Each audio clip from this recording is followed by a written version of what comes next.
right, ladies and gentlemen, boys and girls, welcome back.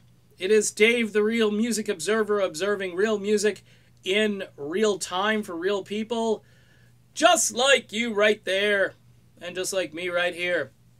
All right, so this Super Bowl thing continues to go on and on. Who are they going to get for the Super Bowl? First they announced Maroon 5, and I don't know if that fell through, or maybe Maroon 5 doesn't want to play the Super Bowl. Okay, that's okay by me. Look, Maroon 5 was probably an upgrade from, like, Lady Gaga and, Taylor Swift or Justin Timberlake. Remember was this last year was Timberlake? And this is the same, Super Bowl that a few years back had The Who, and a few years back, I don't know where, they had the Rolling Stones.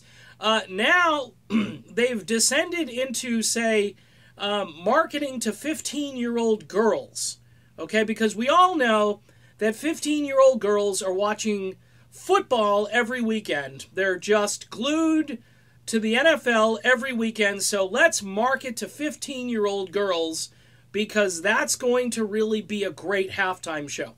Okay, here's who I want for the Super Bowl halftime show. And for many reasons. But because they're just the antithesis of everything going on in the music industry right now. And I made a video last fall, and I'm going to continue to lobby for these guys. I don't care if they're past their prime. I don't care if they're unattractive looking when they get on stage. I don't care if you can't do close-ups because, the guys in the band are a little too gnarly looking. Don't care. I want George Thorogood and the Destroyers, okay? George Thorogood. I want the first chords of Bad to the Bone to echo. I want the whole stadium to just hear those opening riffs. And I want the national TV audience to just be like, what? What's happening? And then, in the set list, you know what I want they can do like, I don't know how many songs they get to do, 3 or 4, but you got Bad to the Bone, Move It On Over. You know what I want them to close with? 1 bourbon, 1 scotch, 1 beer. You know why? Because this is football. These are people that enjoy drinking beer. These are football fans. These aren't people that want to see good choreography. Oh, wow, look at Justin Timberlake dance.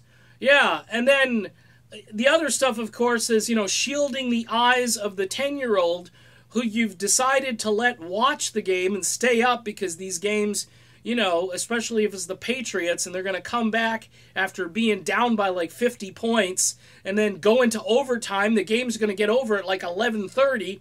You let the 10-year-olds stay up. You get to see these crazy commercials. Some of them aren't appropriate for kids either, but then you got to worry about, wardrobe malfunctions and all that fun stuff.